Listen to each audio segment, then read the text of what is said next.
Hey guys, so today we are talking about what is the best travel credit card.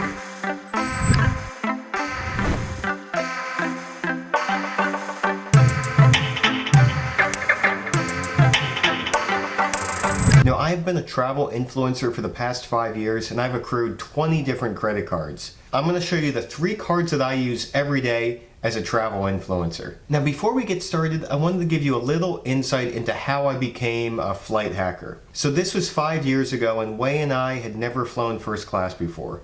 We were flying home from Orlando and our flight got delayed. It actually got bumped to the next day. What we did is when we went online to rebook our flight, we saw an option to upgrade from economy class to business class, and it was only 79 bucks. So we said, hey, we've never flown first class before, let's pay for this upgrade, let's try it out. So as soon as we sat down in those comfy, big business class seats, and the waitress came over, stewardess came over and said, what would you like to drink? And I said, oh, we have a mimosa? And they're like, sure, here's a mimosa. So as Wei and I were cheersing mimosas, I said, listen, we've never flown first class before, but this is amazing. I'm gonna figure out how I can do this credit card points thing, these flight hacking, all these miles, figure out how we can fly like this every time, regardless of whether or not we can afford it, because we're gonna use points so we can afford it. So in these past 5 years, we've taken some amazing trips. One of my favorite points redemptions is Singapore Suites class. So this is Singapore Airlines, and what they do is their first class has got an amazing configuration. It's a 1 by 2 by 1. That means there's 1 seat by the window, 2 seats in the middle, and then 1 seat by the other window. And what they do is if you're sitting in the middle, they allow you to combine those seats and they fold down completely and turn into a bed. But instead of 2 single beds, it's 1 double bed. So I want to show you some pictures and you can see how awesome this setup is, but it's like flying with your own private bed in the sky. Now these tickets are expensive. They're around $9,000 one way per person. And we definitely cannot afford to pay $9,000 for a flight. But thanks to the magic of flight hacking, we pay about 150,000 miles per person for these amazing seats. At $9,000, that's 6 cents per mile. And that's one of the key things you have to learn about flight hacking is you never want to take the base redemption that the credit card companies give you. If they're giving you 1 cent per mile, you know that value's not good. You want to be in the 3 to 6 cents. That's how you maximize your points. That's how you can take amazing trips to Thailand, Japan, Australia, which is coming up for us, all of which we're going to use with just our points. Not using any crazy $9,000 outlays, taking out credit card debt or anything like that. You can do this. I know I was sitting in your shoes 5 years ago and said, I could never be one of these people, but trust me, you can do it. All it takes is the amount of dedication and every day learn something new and figure out what your dream trip is. So if you were me 5 years ago, my advice to you would be this. First, plan out that one trip you want to take. Do you want to go to Europe? Do you want to go to South America? Do you want to go to Australia, Tokyo, Japan, etc.? Figure out what that trip is, and then figure out how can I get there using points and miles.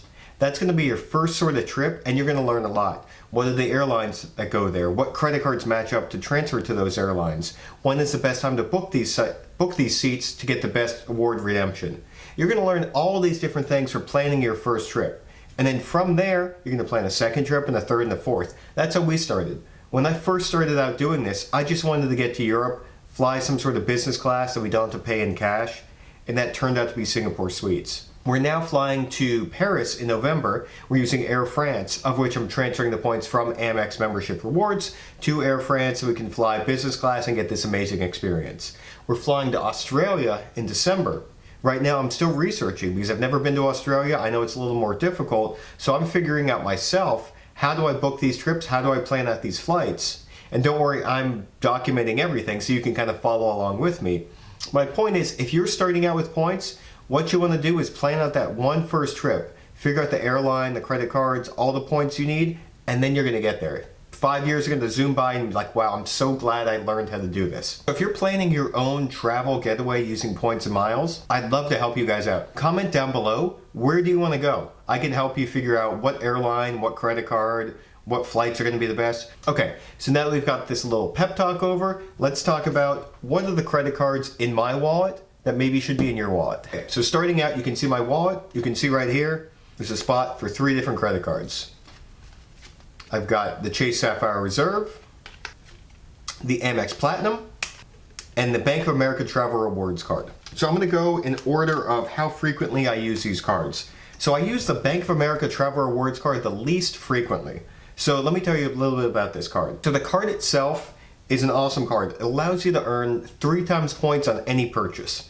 So unlike the Chase Sapphire Reserve or AMEX Platinum that give you points bonuses for travel or dining, with the Bank of America card, I can pay a parking ticket and get 3 times points. I can pay my taxes and get 3 times points. Any purchase I make, I get 3 times points, which basically means I'm getting 3 cents per point, or I'm getting a 3% cash back on anything I do as long as I redeem those points for travel. So here's an example redemption. So with my Bank of America Travel Rewards card, say I book a business class flight using this card and it's $1,000. It costs me 100,000 points. But it only takes me $33,000 of spending to get those 100,000 points. So over the course of a year, if you're spending $2,000 or $3,000, if you're spending $3,000 on this card, you're going to rack up $1,000 worth of points. If you were using a standard credit card that earns 1 point per dollar, you're going to have to spend $100,000 to get that redemption. So this earns it at 3 times the rate, hence 3x points on everything. This is the basic card I use whenever I'm not dining or traveling, and it's just an everyday purchase.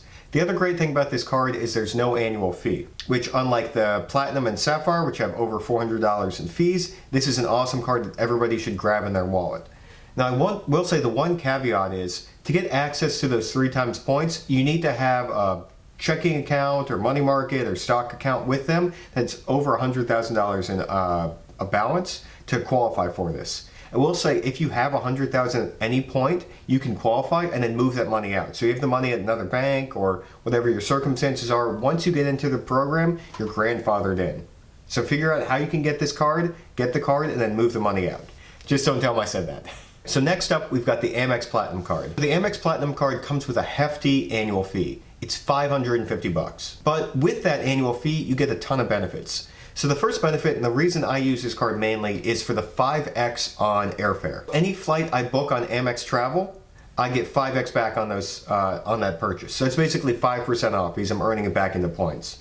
So if I book again that $1,000 business class flight, I get 5x points on that, so I'm getting 5,000 points for just a $1,000 purchase. This is 5 times more effective than the regular card. You know, pretty simple. The other reason I use this Amex Platinum card is because I have another business where I buy a ton of advertising.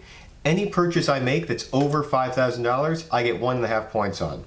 So I use a service called PLASTIQ, PLASTIQ.com, that allows me to pay any bill with a credit card. So every month we pay our rent using this Amex Platinum card or another card. Because if I was paying my rent normally with a check, I get no credit card points. If I can put it on this Amex Platinum card and it's over $5,000, I'm getting 1.5 points back, which is just another way to get more points and miles. Some of the other benefits of this Amex Platinum card is it has a $200 airline statement credit fee. So I use it on JetBlue, and whenever I'm buying a cheese box or the wine pairing, that $200 gets bumped off from there. If I'm upgrading my seat, it also counts for that. It does not count for booking flights on JetBlue. Amex Platinum also has a $200 Uber credit fee. So I use Uber every day, every month, etc. So that's $400 in benefits I'm getting back. So even though the Amex Platinum annual fee is $550, I get $400 taken off right off the bat. So I'm down to $150 to get access to those 5x points. Now the other feature I use for this Amex Platinum is 35% back when redeeming my points for travel.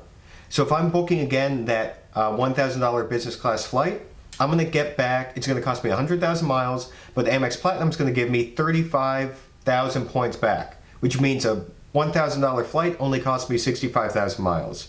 That's 1.5 cents per mile, which isn't the best value, but it's better than nothing.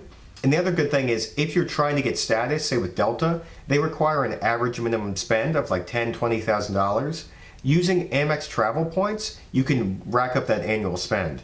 If you just go ahead and redeem your points for travel, you don't accrue that annual spend, so you can't get status faster. So Amex Platinum has awesome travel partners. So it's called the American Express Membership Rewards Platform, and allows you to transfer to Air France, which is what we're doing to go to Paris. It allows me to transfer to Singapore Airlines, which gets me those Singapore suites. Plus it has a ton of other partners. I think it's about 18 partners right now. So you can transfer to hotels, airlines, all this sort of stuff, and it's a great value. It's one of the first places I start when I'm going to redeem my points. The Amex Platinum also gives you global entry. So if you do not already have global entry, it gives you that $100, $125 statement credit fee for that first year, so you can get it. So I will say, if you do not have global entry or TSA PreCheck, absolutely get it. It's going to save you a ton of time going in and out of the airport. And the other thing I really love, I know I keep saying this, what I also love about the Amex Platinum card is the Centurion lounges. So here at LaGuardia, we've got a Centurion lounge, and although I wish it was behind security, it's still a fantastic lounge.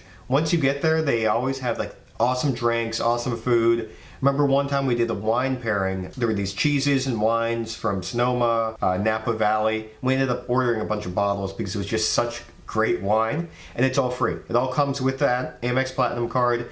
Me and Wei can get in. She doesn't need the card. So if you have a partner or a friend, they can come with you. So it's another way to get some value out of that crazy high annual fee. So moving on to the Chase Sapphire Reserve. This is a card I use pretty much most frequently because you get 3 times points on travel and dining.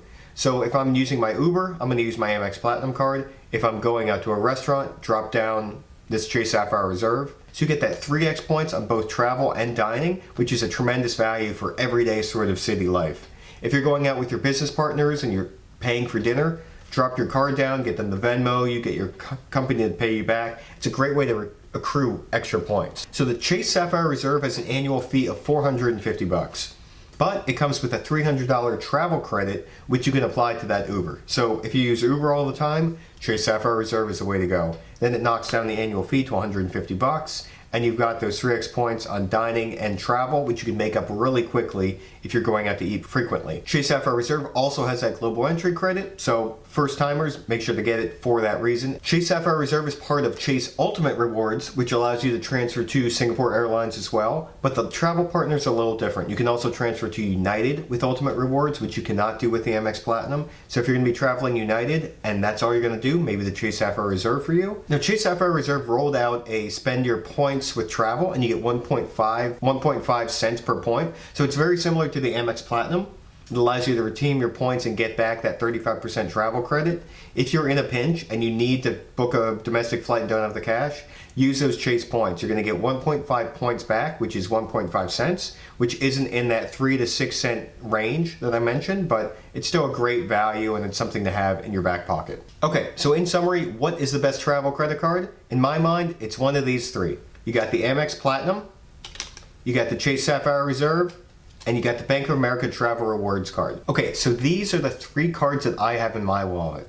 You should figure out for yourself, do you need these 3 cards? Do you travel all the time? Do you have a business where you need to get the 1.5 points for every purchase over $5,000? Do you take Ubers and want to get 3 times points on travel and dining? Do you want 3x points on every purchase you make with no annual fee? So I'm going to put links down below so you can sign up for these cards. The great thing about signing up for these cards is you do get the credit card statement bonuses. So when you sign up and you meet a minimum spend, say with the Chase Sapphire Reserve, you get 50,000 points if you spend $4,000 within the first 3 months. Thank you guys so much for making it all the way to the end of the video. If you enjoyed this content, help me out by liking, commenting, subscribing, and following me on Instagram @LifeTailored. See you guys for the next one.